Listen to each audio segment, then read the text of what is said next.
Hi BookTube, I'm here with my first in a series of reviews for the Hillary Weston Writers' Trust Prize for Nonfiction, the 2020 nominees, and there's 5 in all. Today I'll be reviewing Two Trees Make a Forest by Jessica J. Lee. It says subtitled, In Search of My Family's Past Among Taiwan's Mountains and Coasts.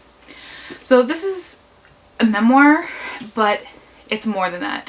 It's about Lee's own journey to Taiwan, but also about her family history, her language, about the history of Taiwan and environmental sciences, and about nature, and all that's kind of woven together very intimately to tell this whole story. It's really kind of hard to categorize this book, but I'd say a memoir and nature writing is probably the best way to go about doing that. This book has beautiful writing and it provides a real sense of place. I don't believe I've read much nature writing, so I'm not sure if this book is exceptional in that manner, but I thoroughly enjoyed how she tied plants or birds or earthquakes to the story of her family and herself without, having that feel forced, without forcing those connections between those things. And so that sense of Taiwan is really there. It's all encompassing because you learn about the nature, you learn about the landscape, you learn about the history, you learn about her personal connection to it, so it makes it feel really real. I know it's a real place, but in the book she makes it even more real. It feels like you're there. It provided a really interesting aspect of history too that I hadn't thought about, and that is how, environmental sciences like geology and botany and nature sciences were used during colonization, and how it was flipped to later on in history to fight for conservation, to fight for democracy, and to fight for indigenous rights. I learned a lot from reading this book, and I knew very little about Taiwan, and I feel more informed about it as this explored many different facets of the history of Taiwan, the political, colonization, nature, and her own familial and personal history with the island nation. And I really appreciated that it made that more interesting, and for me it made it easier to remember. I find that linking multiple aspects together, especially with a personal story, does that very well. I also really enjoyed the personal aspects of the story.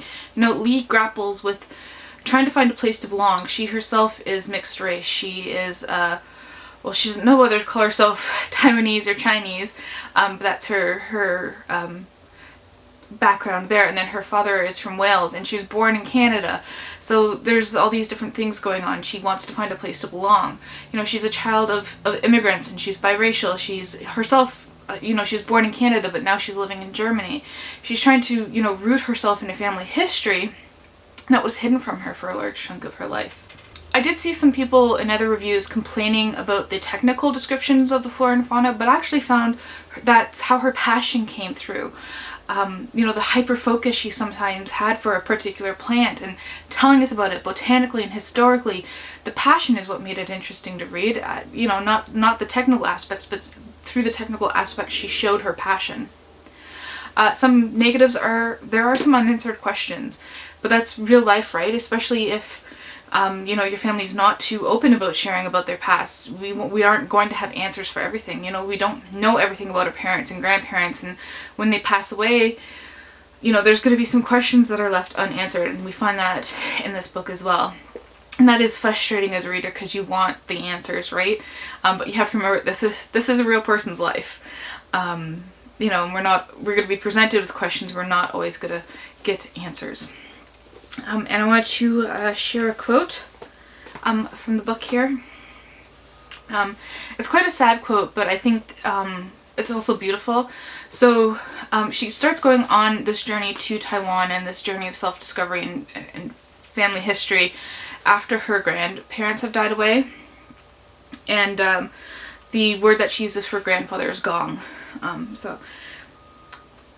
He wasted away once he could no longer eat, his heart failing in the night.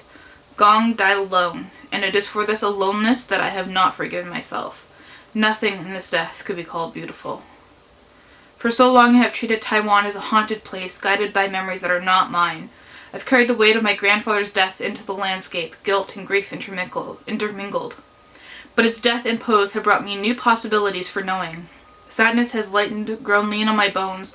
I find in the cedar forest a place where the old trees can span all our stories, where 3 human generations seem small. The forest stands despite us.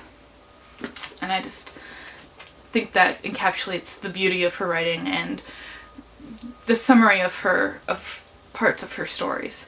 So yeah, definitely check out Two Trees, Make a Forest by Jessica J. Lee.